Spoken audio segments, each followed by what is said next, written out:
penuh kesadaran dan tanggung jawab.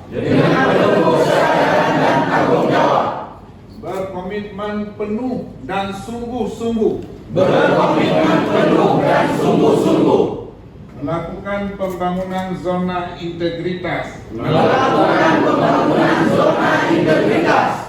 Pemerintah Kabupaten Pemkab Nagan Raya melalui Inspektorat menggelar pencanangan pembangunan zona integritas di lingkungan Pemkab Nagan Raya tahun 2025. Kegiatan berlangsung di Bapeda Nagan Raya ini dihadiri pimpinan SKPK dan kepala dinas terkait.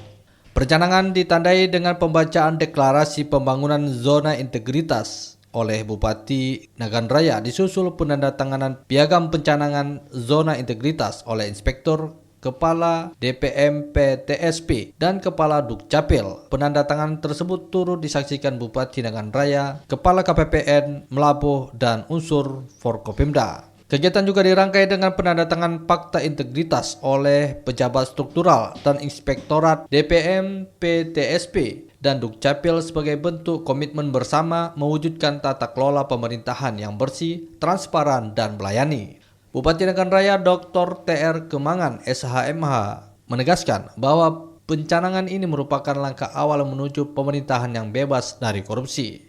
Kita berharap, sebagaimana saya sampaikan, ini bukan hanya sekedar seremoni, tapi betul-betul datang dari hati seluruh ASN dan para pimpinan di jajaran pemerintah Nagan Raya ini untuk betul-betul melaksanakan roda pemerintahan ini tanpa korupsi, kemudian juga memberikan pelayanan yang terbaik pada masyarakat.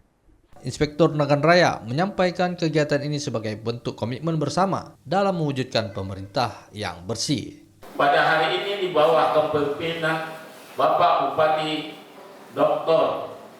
Teguh Raja Kemangan SHMH, untuk pertama kalinya pemerintah Kabupaten Nagan Raya melaksanakan pencanangan zona integritas.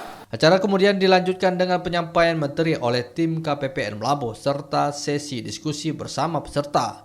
Melalui pencanangan ini, Pemkab Nagan Raya menegaskan komitmennya memperluas integritas, meningkatkan kualitas layanan publik, dan mempercepat reformasi birokrasi di seluruh perangkat daerah. Reporter RRI Melabuh Irham Syah melaporkan.